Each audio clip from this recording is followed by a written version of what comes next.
Nessa aula, nós vamos aprender sobre células-tronco embrionárias. Vou falar com vocês sobre a definição, a derivação, o histórico, o cultivo em pequena escala, a caracterização dessas células, sua utilização e desafios. As células-tronco, elas podem ser divididas quanto ao seu potencial de diferenciação. Elas podem ser totipotentes, que são capazes de diferenciar em todos os tecidos que formam o corpo humano, incluindo os anexos embrionários. As células pluripotentes, que são as células retiradas da massa interna do blastocisto e dão origem a todas as células do indivíduo, menos aos anexos embrionários. E as células-tronco multipotentes, que são capazes de se diferenciar nos tecidos de onde essas células foram extraídas. Então, por exemplo, células-tronco neurais, elas só vão dar origem às células do sistema nervoso. As células-tronco hematopoéticas só vão dar origem às células da linhagem sanguínea.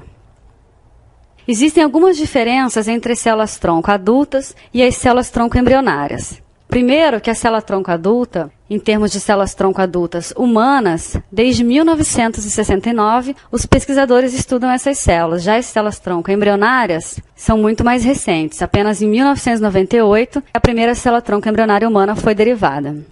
O crescimento da célula-tronco adulta tem um crescimento restrito, ou seja, quando essas células são colocadas em cultivo, após algumas passagens, após certos ciclos de proliferação, essas células elas começam a senescer e morrem.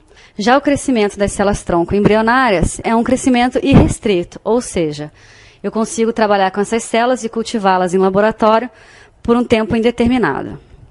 Em relação à diferenciação, o potencial das células-tronco adultas também é restrito, porque, como eu falei anteriormente, essas células só conseguem dar origem às células do tecido onde elas foram extraídas. Já as células-tronco embrionárias têm um potencial de diferenciação irrestrito, porque elas conseguem formar qualquer tipo de célula do indivíduo adulto. Em relação à aplicação terapêutica dessas células e ao potencial, como as células-tronco adultas já vêm sendo estudadas há muito mais tempo, já existe aplicação terapêutica. Em compensação, as embrionárias, que têm um potencial enorme na utilização em terapia celular, apenas a partir desse ano que elas começaram a ser aplicadas em terapia. As células-tronco embrionárias, elas então são retiradas da massa interna de blastocistos após 5 a 7 dias de formação. Essas células da massa interna, então, são colocadas em cultivo, e aí essas células apresentam duas propriedades que são muito importantes, que é a autorrenovação e a pluripotencialidade. Mas como é que são derivadas as células-tronco embrionárias? Normalmente, essas células, elas vêm das clínicas de fertilização, com o consentimento dos casais que fizeram a fertilização e não vão utilizar todos os embriões para uma futura gravidez. Esses embriões, então, são cultivados em microgotas de óleo, com meio de cultivo de troca sequencial, até que ele chegue a um estágio considerado mais maduro, com o blastocisto completo de 5 a 7 dias. Dependendo do dia em que você faz a retirada das células da massa interna do blastocisto, você pode ter uma cultura de células mais homogêneas ou heterogêneas. Então, se nós pegarmos as células da massa interna de um blastocisto de 5 dias pós-fertilização, o que nós observamos é que nem todas as células são positivas para OCT4, que é um fator de transcrição característico de pluripotencialidade. Já no 6º dia, após a fertilização, todas as células da massa interna marcam OCT4 e já não existe mais marcação no trofoblasto desse embrião. O estudo com células-tronco embrionárias é um estudo recente. Em 1967, foram derivadas as primeiras células pluripotentes, que foram células de carcinoma embrionário murino. Em 1976, ocorreu a derivação da primeira célula pluripotente humana, vinda também de carcinoma embrionário humano. Em 1981, ocorreu a derivação da primeira célula-tronco embrionária murina. Só em 1998 ocorreu a primeira derivação da célula-tronco embrionária humana. Aqui no Brasil, em 2005, foi aprovada a Lei de Biossegurança e, a partir daqui, nós podemos trabalhar com essas células. Essas células, normalmente, elas são cultivadas em placas estáticas, aderidas a alguns substratos, e eles podem ser tanto células, como, por exemplo, fibroblastos murinos embrionários ou fibroblastos embrionários humanos, assim como uma mistura de matrizes, como é o caso, por exemplo, do matrigel, que fazem com que essa célula consiga crescer de forma adequada. Essas células, então, aderidas a diferentes substratos, elas crescem em forma de colônias, apresentam uma borda bem delimitada. As células tronco embrionárias humanas, elas precisam do fator de crescimento de fibroblasto, o FGF2, para a manutenção da pluripotencialidade. Já as células tronco embrionárias murinas utilizam o fator inibitório de leucemia como fator que mantém a pluripotencialidade dessas células. Isso porque são duas vias completamente diferentes que mantêm a pluripotencialidade de células tronco embrionárias humanas comparada com células tronco embrionárias murinas. Inclusive, é interessante observar que se o LIF for utilizado para ativação da via de MAP quinase, que é a via que o FGF usa para manutenção de células tronco embrionárias humanas, ele vai induzir a diferenciação de células tronco embrionárias murinas. Como que essas células podem ser caracterizadas? Quanto à morfologia, também existem marcadores específicos de pluripotencialidade e nós podemos diferenciar essas células nos 3 folhetos embrionários, tanto in vitro, com a formação dos chamados corpos embrióides, quanto em vivo, com a formação dos teratomas.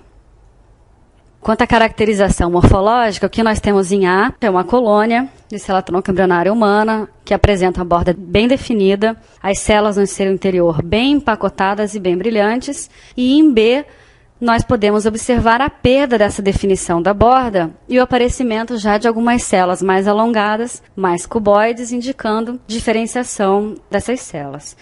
Isso é uma diferenciação espontânea que acontece no cultivo, e é normal devido ao potencial que essas células têm de se diferenciar. Em relação aos marcadores de pluripotencialidade, existem diversos fatores de transcrição e alguns antígenos de superfície que fazem marcação da pluripotencialidade dessas células. Em relação à diferenciação dessas células, como eu falei, pode ser in vivo, com a formação dos teratomas, em sistemas imunossuprimidos, ou a formação de corpos embrióides in vitro. Como podemos observar aqui nessa figura, células tronco embrionárias foram injetadas em animais imunossuprimidos e nós observamos então a formação de diversos tecidos. Já a formação de corpos embrióides acontece quando as colônias são colocadas em suspensão em placas não aderentes e com o passar dos dias ocorre a formação de um agregado esférico que mimetiza o desenvolvimento. Por quê? Ele apresenta a formação de endoderma, mesoderma e ectoderma, inclusive na mesma disposição morfológica que nós observamos durante o desenvolvimento. Para ilustrar, em A nós temos marcação para alfa-fetoproteína, que é um marcador de endoderma, em B, marcação para actina de músculo liso, que é a marcação de mesoderma, e em C, marcação de nestina, indicando a presença de ectoderma nesses corpos embrióides. Existem algumas diferenças que a gente tem que levar em conta quando a gente compara, por exemplo, células tronco embrionárias com células somáticas. Células somáticas, células da pele, por exemplo, elas têm uma proliferação limitada. Então, a gente coloca essas células em cultivo, passando o tempo, ela senesce e morre, o que já não acontece com células tronco embrionárias, como eu mencionei anteriormente. Como a gente pode ver, a morfologia das células tronco embrionárias ela é uma morfologia característica. E ela apresenta genes de pluripotencialidade desmetilados e ativos. Outra característica muito interessante das células tronco embrionárias é a perda de checkpoint. Essas células elas já não conseguem mais controlar a proliferação como uma célula somática controla. E ocorre também a ativação da enzima telomerase. Em relação à utilização dessas células, como eu falei, elas podem se diferenciar em todos os tipos de células de um indivíduo adulto. Então, o interesse nessas células é bastante grande, principalmente em relação à terapia celular. Mas não é só para isso que elas podem ser utilizadas.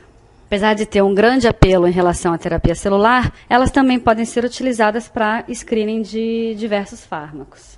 Mas existem alguns desafios que nós temos que ultrapassar para utilizar essas células, como a quantidade de células ser suficiente num transplante, por exemplo, cuidar com a formação de tumores, porque a formação de tumores acaba sendo um empecilho em diversos estudos, e fazer com que essas células consigam sobreviver no local onde elas vão ser injetadas. Resumindo, o que nós temos que guardar sobre células tronco embrionárias? Primeiro, são células pluripotentes. Segundo, tem capacidade ilimitada de autorrenovação. Terceiro, Existem 3 formas importantes de caracterizar essas células. 1, morfologia. 2, marcadores específicos. 3, diferenciação nos 3 folhetos embrionários. Devido ao potencial dessas células se tornar qualquer célula do organismo adulto, existe um enorme interesse na terapia celular para diversas doenças degenerativas, assim como ela é uma ferramenta muito importante na descoberta de novos fármacos, por ser uma célula que pode se diferenciar em qualquer outro tipo celular. Em compensação, existem alguns desafios a serem ultrapassados, como a necessidade de se utilizar uma metodologia que gere uma grande quantidade de células homogêneas, a tentativa de se inibir a formação de tumor após transplante dessas células e a utilização descoberta de alguns componentes, de alguns fatores que possam aumentar a sobrevivência dessas células, uma vez que o ambiente que receberá essas células é um ambiente hostil.